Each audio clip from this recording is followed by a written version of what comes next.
Manchester City Inter 0-0 il giorno dopo. Eh sì ragazzi, perché la partita di ieri non è stata una vittoria, l'Inter non ha segnato, però è stata una gara talmente importante, talmente significativa che merita di approfondire ulteriormente tutto quello che è successo. Questo contenuto l'ho pensato un po' come una sorta di parte 2 rispetto al commento a caldo che abbiamo fatto appunto pochi minuti dopo la fine della partita con il nostro Lorenzo, poi alla fine ve lo linkerò, e volevo darvi ancora qualche spunto, fare ancora delle riflessioni insieme a voi su tutto quello che abbiamo visto ieri, in attesa poi della diretta di questa sera alle 19:30, dove ovviamente avremo ampio spazio per continuare l'analisi e per approfondire altri temi. Ieri abbiamo detto delle cose, abbiamo posto il focus su alcuni singoli. In questo contenuto voglio dirvene ancora altre e porre l'attenzione su altri singoli, fare un altro ragionamento insieme a voi, soprattutto su un discorso specifico. Ben ritrovati quindi amiche e amici passioni interisti, vi chiedo come sempre di cliccare subito sul tasto mi piace e sul tasto iscriviti. Ieri abbiamo raggiunto i 69.000 iscritti, quindi siamo veramente a tanto così dai 70.000, un altro grande traguardo. Vi ringrazio tantissimo per questo supporto e vi invito appunto, se non siete ancora iscritti, ad iscrivervi al nostro canale. Allora, che partita è stata City-Inter? L'abbiamo detto ampiamente anche ieri, quindi non mi dilungherò ulteriormente. In linea generale, riflettendoci anche a mente fredda, è stata una partita in cui probabilmente il Manchester City più dell'Inter avrebbe potuto segnare almeno un gol e vincere, banalmente anche all'ultimissimo secondo con quell'occasione enorme di Gundogan a 20 secondi circa dalla fine della partita, che ha staccato di testa completamente libero nell'area piccola e per fortuna ha messo alto.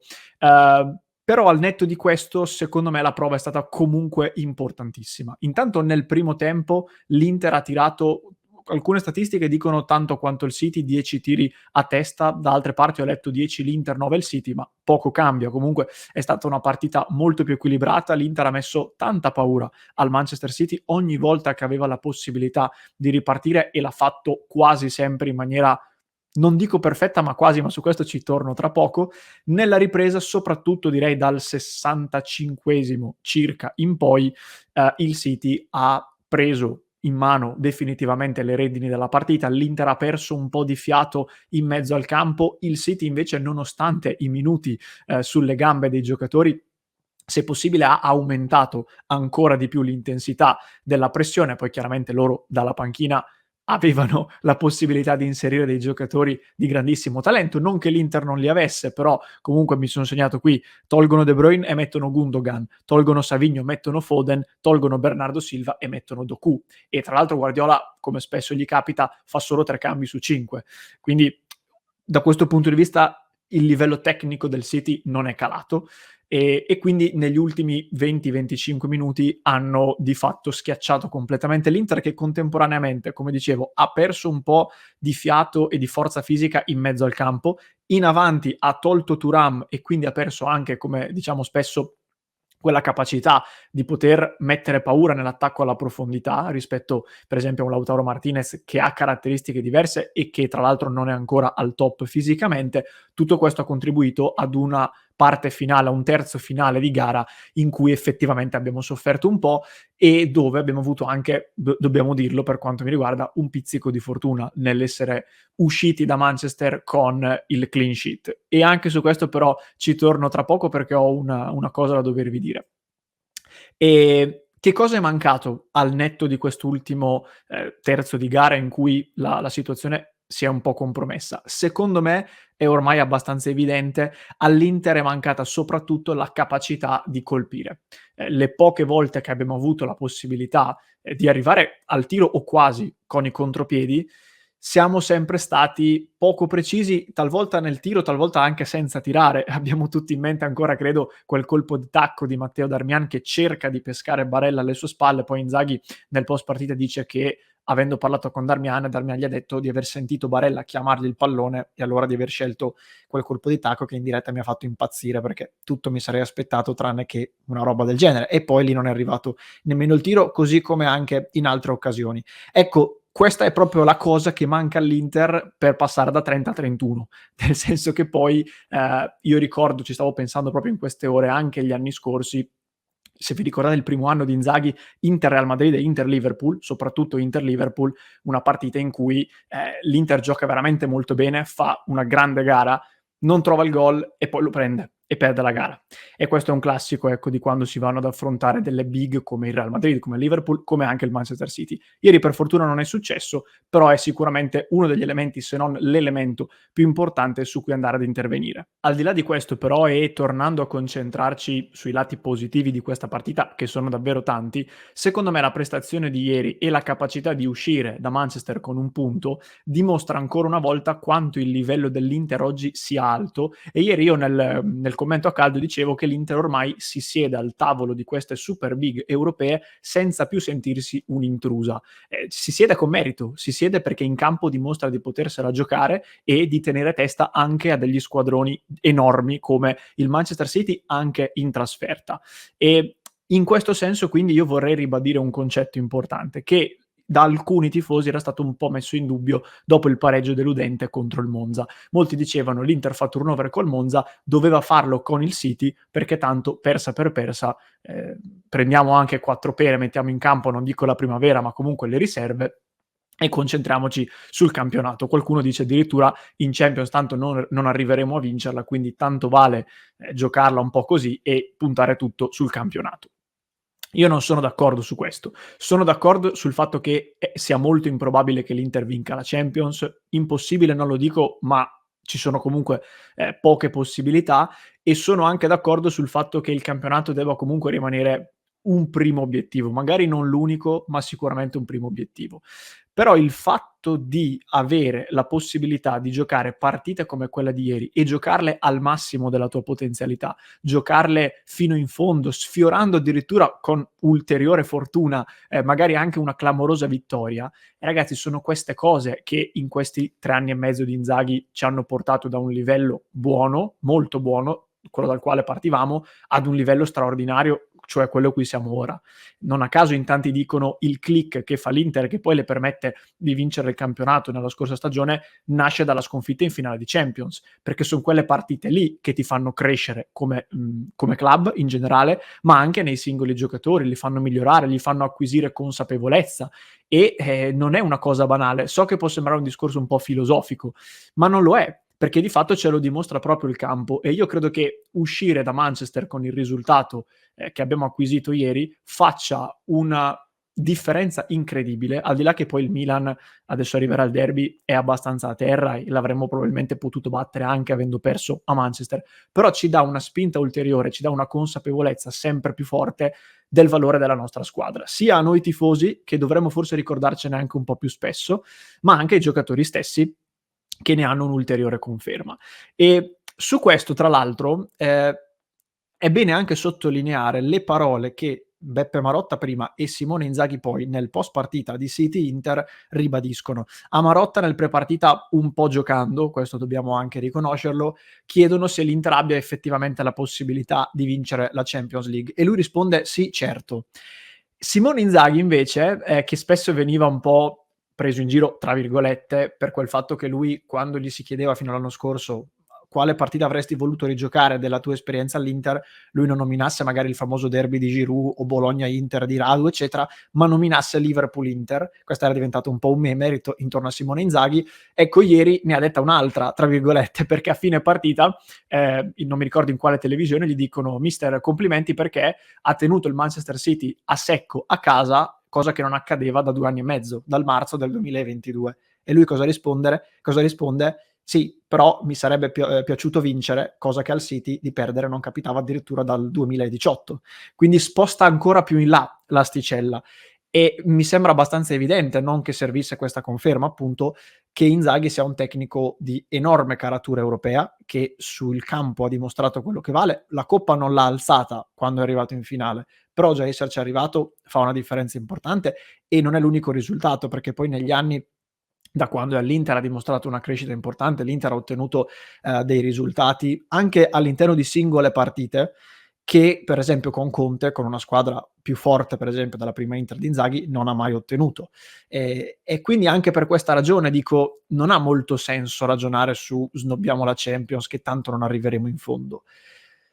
No, non mi sembra la cosa migliore da fare nel momento in cui hai dei presupposti così importanti, nel momento in cui vai a Manchester e strappi uno 0-0 giocando una partita tatticamente strepitosa. E qui voglio appunto spendere anche 2 parole su alcuni singoli. Ieri abbiam parlato a lungo di alcuni dei protagonisti. Ce n'è uno di cui mi assumo anche io la responsabilità, non ho detto neanche una parola, ma l'avrebbe ampiamente meritata, e si chiama Jan Sommer, perché ieri Sommer ha sbagliato un paio di volte, 2 o 3 volte, delle gestioni del pallone con i piedi. In un paio di casi abbiamo anche rischiato poi da un suo errore, di far sviluppare un'azione pericolosa del City, però nelle parate è stato decisivo. Un paio di volte 2 grandi occasioni del City gliel'hanno tirata un po' addosso, penso anche quella di Foden che è la più importante secondo me. Altre volte è stato fortunato, penso a Gundogan che la mette fuori, altre volte ci ha messo la mano. C'è stato un tiro di Gvardiol nel secondo tempo dove respinge molto bene. Se non sbaglio anche uno di Rodri, ma comunque ha fatto 2 parate importanti, e insomma anche ieri Sommer ci ha messo le manone. E poi come non citare Francesco Acerbi. Ragazzi, è sempre uno dei più criticati perché è vecchio, perché non può reggere, perché andava cambiato, però 2 partite su 2, come poi ha detto direttamente ad Haaland nel post partita, 0 gol da parte di Haaland, che arrivava da 9 gol in 4 partite, ed è un giocatore, non ve lo devo raccontare io, che sta frantumando ogni record esistente dal punto di vista dei gol segnati. Non solo non segna, ma non vede neanche la palla, perché di fatto sia in finale di Champions che ieri sera l'Inter Haaland lo ha completamente annullato. Grazie ad Acerbi che lo ha difeso a uomo di fatto, grazie anche a Bissek e Bastoni e a Çalhanoğlu e a tutti i compagni che hanno aiutato, perché poi va detto anche questo, però è stata una prova da parte di Ace veramente clamorosa. E anche di Bastoni e Bissek. Bastoni, che secondo me sta migliorando sempre di più a livello di fase difensiva pura, era uno dei suoi limiti fino a qualche anno fa, faceva parlare molto di sé in fase offensiva, dietro ogni tanto aveva delle amnesie che ne compromettevano anche determinate prestazioni. Secondo me sta crescendo sempre più e ieri ha fatto, soprattutto nel primo tempo, delle chiusure straordinarie. Dall'altra parte il signor Jan Bissek nei primi, mi pare, 10 minuti, 5-10 minuti, si è trovato a fare anche un dribbling in faccia a Kevin De Bruyne, non l'ultimo arrivato, che ci conferma, ecco, il valore di questo ragazzo. Dal punto di vista tecnico lo sapevamo, ma sta mettendo sempre più un mattoncino dopo l'altro, sta alzando sempre più l'asticella anche dal punto di vista mentale, cioè ci sta dimostrando che è pronto, non ha paura a fare queste partite, poi può fare l'errore, può non essere il migliore in campo, però è pronto. Ieri in tanti, me compreso, eravamo sorpresi di vedere escluso uno dei giocatori che l'Inter ha comprato anche per queste partite, cioè Pavard, Bissek non ha fatto assolutamente percepire la sua assenza. E poi chiudo con un nome che però si ricollega ad altri, il nome è quello di Piotr Zielinski. Anche qui mezz'ora contro il Monza un po' così e già erano partiti a dire è bollito, è un bidone, anche quest'anno Mkhitaryan dovrà fare 40 partite che è vecchio, eccetera, eccetera. Ieri Zielinski prestazione da manuale. In fase difensiva ha dato una grande mano, lo facevo notare già ieri, ma è bene ripeterlo. In fase offensiva Zielinski è un giocatore preziosissimo. Intanto, secondo me, Mkhitaryan ha tanti lati positivi, ma nel consolidamento del possesso e anche nella sicurezza nel giocare nello stretto sulla tre quarti difensiva, Zielinski è di un'altra categoria, perché probabilmente ha proprio un'impostazione tecnica diversa che gli consente di essere più preciso e più pulito in quelle situazioni. Poi Mkhitaryan ha altri pregi chiaramente, però su questo Zielinski è veramente un top. L'azione che è rimasta in mente a tutti è quando è uscito facendo una finta di corpo contro 2 giocatori del City che gli ha permesso di scattare in profondità e poi ha proseguito palla al piede. Una partita da manuale che io non so se metta in dubbio la titolarità di Mkhitaryan, ma sicuramente rappresenta il giocatore che se l'anno scorso Frattesi era il primo cambio, quest'anno Frattesi rischia di diventare il secondo, perché questo Zielinski è veramente un giocatore importante e sarà determinante in una stagione con così tanti impegni. Discorso questo di Zielinski che si ricollega intanto a lui, Bissek e Taremi. Tutti e tre hanno fatto un'ottima partita, forse magari Taremi un filino meno, ma ha fatto secondo me molto bene anche lui, e questa è la conferma anche di un'altra cosa. In tanti hanno detto, ecco, Inzaghi fa sempre giocare gli stessi perché ha paura di tenere fuori Lautaro, Mkhitaryan, le colonne della squadra. Non è così, lo ha dimostrato ieri in una partita non banale, e i giocatori che hanno giocato al posto di Lautaro, Mkhitaryan e Pavard hanno fatto una straordinaria partita. e a questi potremmo collegare, e vado veramente in chiusura, altri giocatori, penso a Carlos Augusto. Al momento non lo penso, ma posso augurarmi anche lo stesso Frattesi. Tutti quei giocatori che ad inizio anno, qui su Passione Inter questo concetto l'abbiamo ribadito spesso, dicevamo sono quelli che partono da un buon livello, ma quest'anno possono fare un passo in più. Se ci sono gli Acerbi, i Darmian, i Mkhitaryan, i De Vrij, quelli un po' più vecchiotti, che magari possono calare un pochino, allo stesso modo ci sono i Bissek, i Carlos Augusto, i Frattesi, e tutti questi che possono fare uno step ulteriore e quindi riequilibrare un pochino il livello della rosa. Carlos Augusto è sorprendente, anche lui sta facendo una crescita clamorosa, anche ieri partita top class fondamentalmente, mancava Di Marco, magari lo senti un po' a livello di costruzione per ragioni di caratteristiche, non è che Carlos Augusto gli si possono cambiare i piedi, non sono magari raffinati come quelli di Di Marco, però Carlos Augusto ha tantissime altre qualità e ieri ha fatto ancora 90 minuti a correre su e giù e a non lasciare tregua agli esterni del City.